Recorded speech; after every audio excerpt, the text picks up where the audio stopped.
જન્માષ્ટમી નિમિત્તે મટકી ફોડના કાર્યક્રમને લઈ પત્રકાર પરિષદનું આયોજન કરવામાં આવ્યું હતું, જેમાં જન્માષ્ટમી નિમિત્તે ભાગલ તથા લિંબાયત વિસ્તારમાં ભવ્ય મટકી ફોડ કાર્યક્રમનું આયોજન કરવામાં આવ્યું છે. જન્માષ્ટમીની ઉજવણી દર વખતે અનોખી રીતે થતી હોય છે, ત્યારે ભાગલ 4 રસ્તા ખાતે યોજનાર મટકી ફોડ કાર્યક્રમ રાખવામાં આવ્યો છે.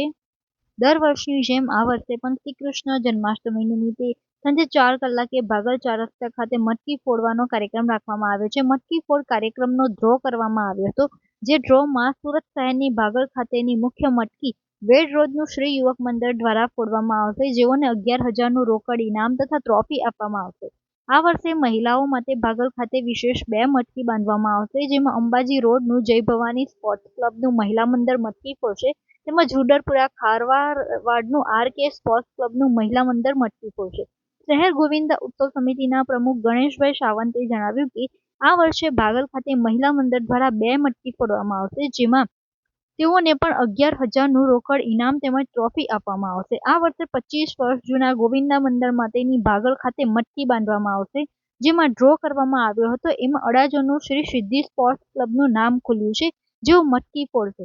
તેઓને 11,000નું ઇનામ તેમજ ટ્રોફી એનાયત કરવામાં આવશે. તો બાકીના મંડળ જે સુરત શહેરની મુખ્ય મટકીને સલામી મારવા આવશે, તેઓના આ મંડળનું સ્વાગત કરી આશ્વાસન, ઇનામ તથા ટ્રોફી આપવામાં આવશે.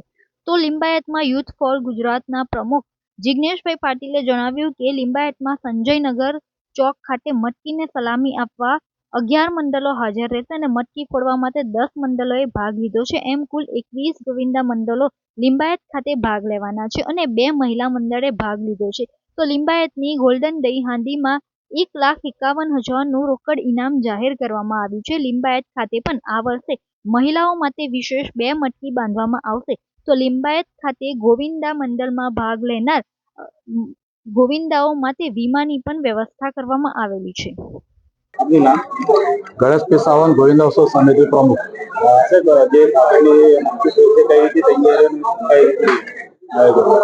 સુરત શહેરમાં ટોટલ 141 ગોવિંદા મંડળે પરમિટ ફોર્મ ભર્યા છે. દરેક વિસ્તારમાં પોતપોતાની રીતે 1.5 મહિના પહેલા એ લોકો પ્રેક્ટિસ કરતા હોય છે. ગયા વર્ષે મહિલા મંડળ 2 હતા, આ વખતે મહિલા મંડળની સંખ્યા 5 થઈ છે. એટલે 3 મહિલા મંડળનો ઉમેરો થયો છે અને 2 પુરુષ મંડળોનો ઉમેરો. મટકી સુરત શહેરની મુખ્ય મટકી જે નામ આવ્યું છે, અમે દર વર્ષે 141માંથી જેના 26 વર્ષમાં જેના ડ્રો થઈ ગયા હોય એને અમે ચાન્સ નથી આપતા. એ 26 વર્ષમાં જેના નામ આવે એના સિવાયના કાપલી કરીને ડ્રો કરીએ છીએ અમે. અને ડ્રો દ્વારા આ વર્ષે ભાગલ ખાતે મુખ્ય મટકી ફોડવાનો લાવો શ્રી યુવક મંડળના દ્વારા ગયો છે. અને એ જ રીતે એમને સંયોજક તરીકે વેડ રોડનું એક ગોવિંદા, બેગમપુરાનું એક ગોવિંદા મંડળ છે અને એ જ રીતે 25 વર્ષ જૂના ગોવિંદા મંડળ કે જે અડાજણનું ગોવિંદા મંડળ છે. આ રીતે પુરુષો માટે 2, જે યુવાનો માટે 2 મટકી બાંધવામાં આવશે અને મહિલા માટે 2 મટકી બાંધવામાં આવશે. મહિલાઓમાં જય ભવાની સ્પોર્ટ ક્લબ મહિલા મંડળ જે અંબાજી રોડનું છે તેના દ્વારા એક મટકી ફોડવામાં આવશે.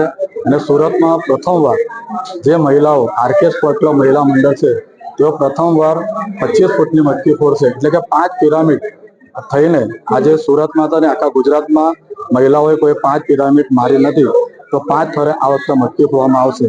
આ રીતે ભાગળ ખાતે ટોટલ 4 મટકી બાંધવામાં આવશે. તો આપ સૌને આમંત્રણ છે. ભાગળ ખાતે જે ઇનામ અમે રાખીએ છીએ એ જે મુખ્ય મટકી ફોડે કે મહિલાઓ ફોડે એ લોકોને 11,000 રૂપિયાનું રોકડ ઇનામ અને ટ્રોફી આપવામાં આવે છે. સંયોજકને 5100 રૂપિયાનું ઇનામ અને ટ્રોફી આપવામાં આવે છે.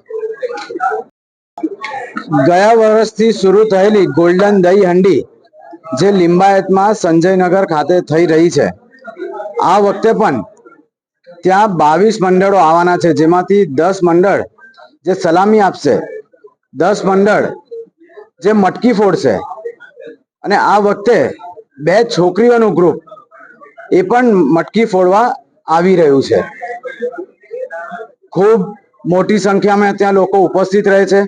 ગયા વર્ષે કદાચ અમુક લોકોને ખબર નહીં હોય, પણ ગયા વર્ષની જે ચર્ચા એટલી બધી થઈ છે એટલે મને લાગે છે કે ગયા વર્ષ કરતા પણ 2 ગણા લોકો આ વખતે વધી જશે.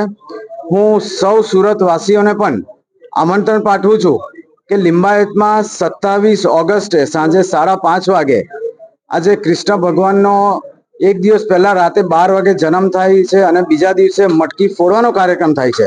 તો સાંજે 5:30 વાગે આપ સૌ આ લોકો જેટલા પણ મંડળ છે એ લોકોનું પ્રોત્સાહન વધારવા માટે ત્યાં ઉપસ્થિત રહો.